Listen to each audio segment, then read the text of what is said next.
Hi everyone. So I'm wanting to share an update. Just before I do, I want you to have a chance to take a look out the window. Isn't that really gorgeous?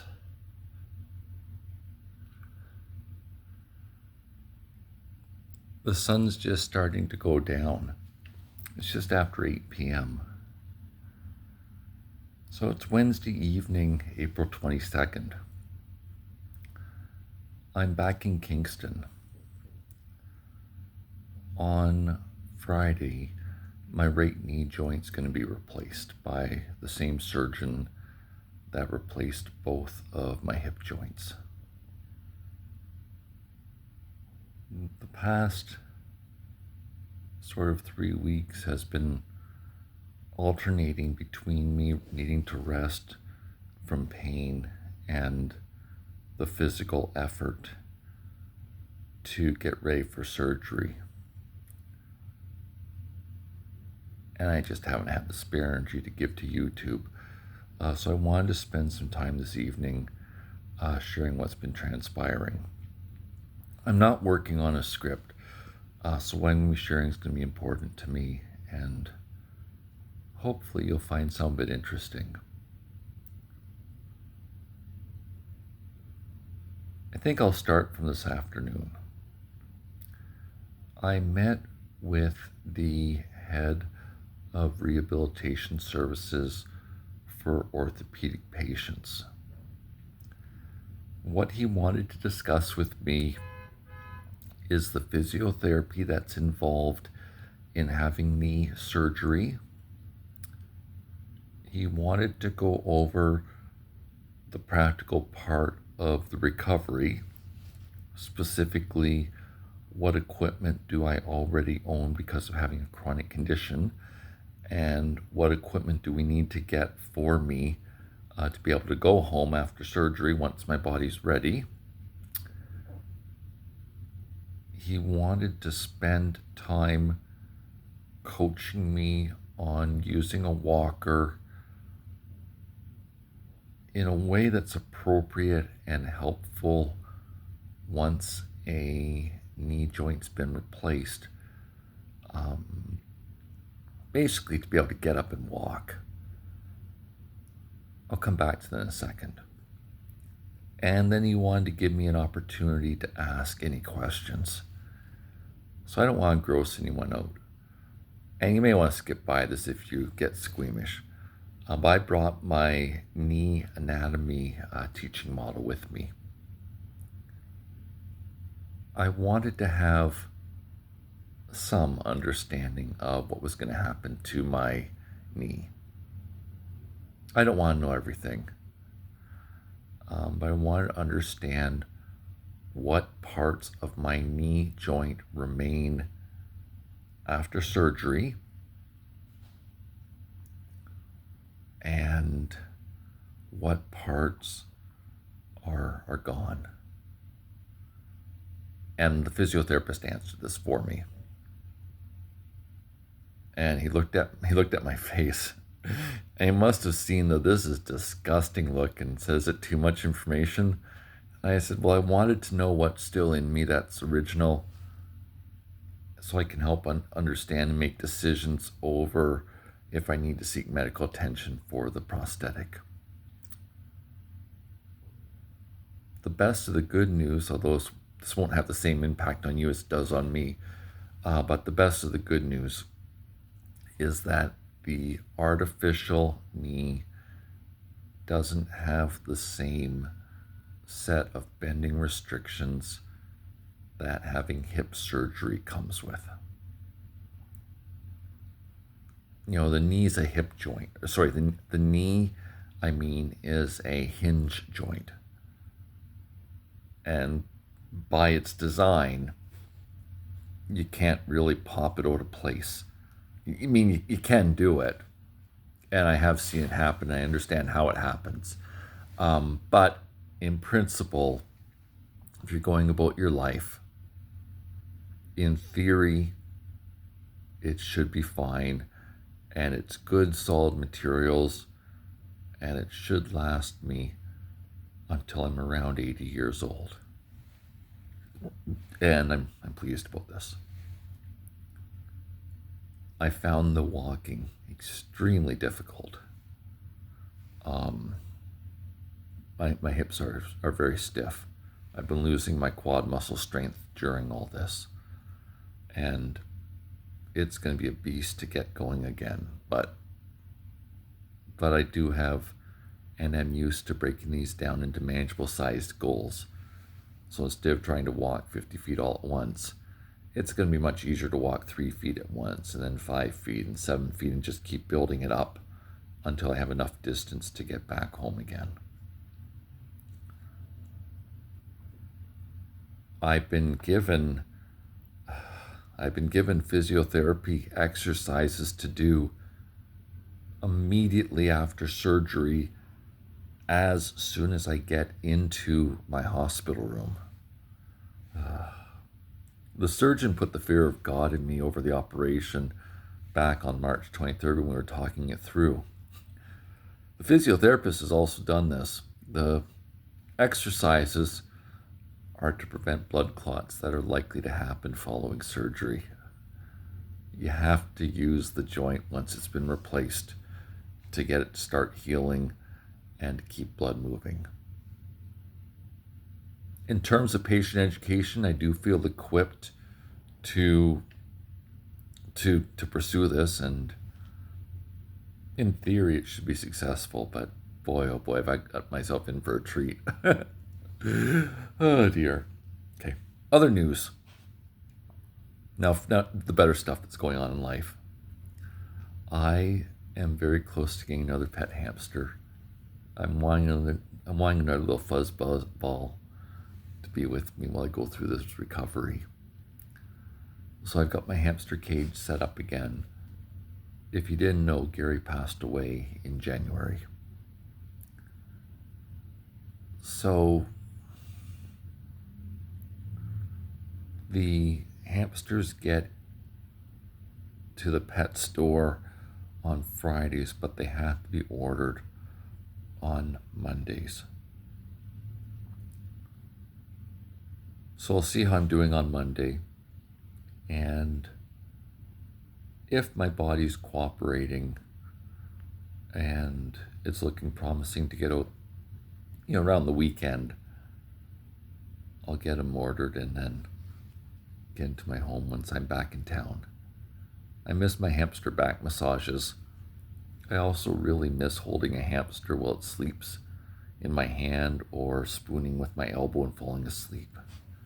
I really like that a lot.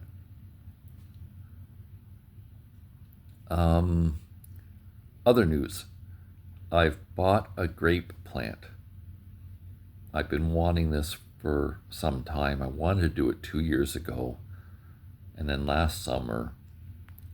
And this summer, I decided that I was going to make this summer better than last summer with all the trouble I had following my left artificial hip being replaced. So I just went and bought the grape plant. I've got it transplanted, and I'm going to try to container garden grow it.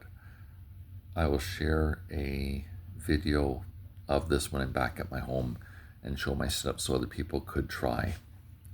But it's got me thinking, tomatoes and strawberries both also container garden very well.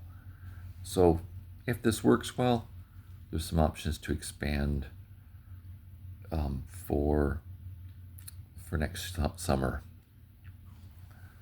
I want to show you something very special. So I'm extremely stiff tonight. It's going to take me a minute to get there, but I want to get to the bathroom in the hotel. So I'm here now. It's Wednesday evening. My surgery's Friday morning. The idea is that my pain will stabilize tomorrow or tomorrow night, and then I'll be back at my baseline pain for surgery on Friday, and it will be much less risky. It's sort of the same drug class for the medications that are used to anesthetize you. and you can only have so much of it in your body at any one time. So I'm just trying to make it safe for me. So that's why part of why I've come today. I'm almost there. I'm really not walking too far or too well tonight. The size of my steps right now are about the length of my feet. But what are you going to do? I'm almost there.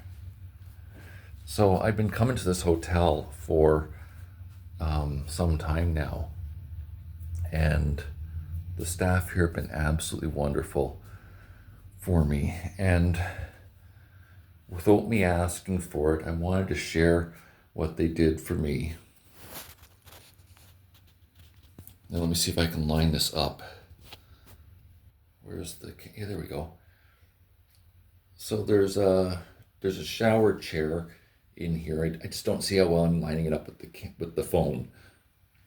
And there's a portable grab bar tethered to this particular tub.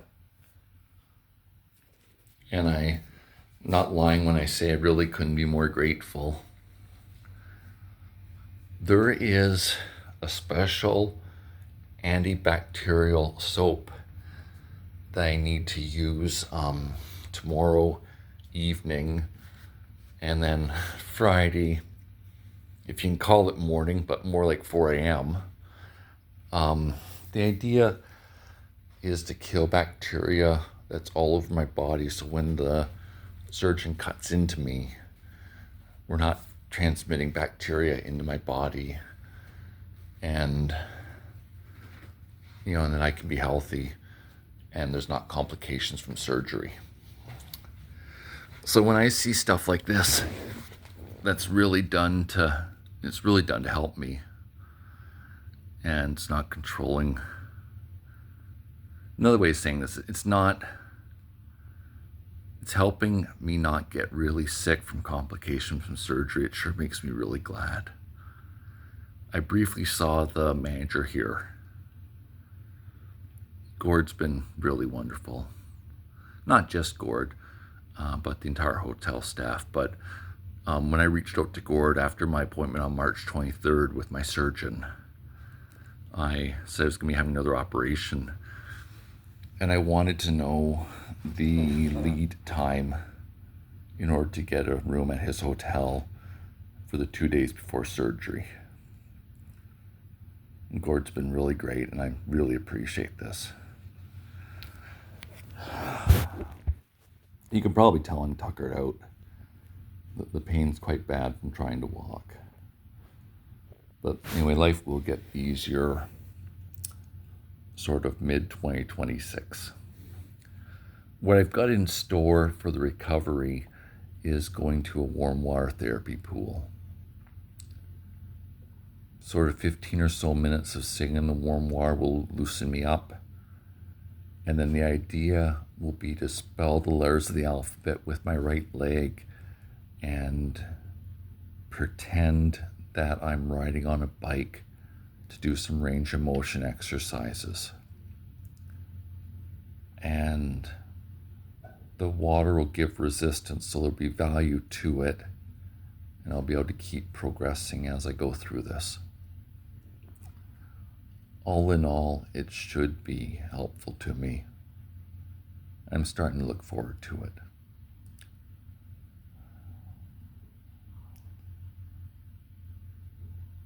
So I'm starting to want to get to bed. I'm beat. I had a wonderful travel ride here today. I took the train from the city where I live to here in Kingston. It's a really, really pretty ride with the countryside and the various flowers in the farmers' fields. And then I was greeted from staff in Kingston that have got to know me over the past year and a half. And they asked me if tomorrow was surgery day. I said it's on Friday. But you start to get to know people, and they've been really encouraging. One of the two women that met me from the Kingston station that helped offload me made a joke back in March that's been playing through my head for 4 weeks now. The joke was après-vous is French for après-vous. And it's stupid and it's dry humor, but what it means in English is after you is French for after you. It just hit me the right way.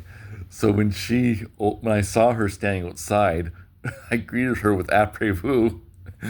And she turned to the other woman that was helping get me off the train and said, "See, I told you he liked my humor." Okay, I should get this uploaded. I'm honestly ready for bed. I hope each of you are doing well. Okay, take care. Bye for now.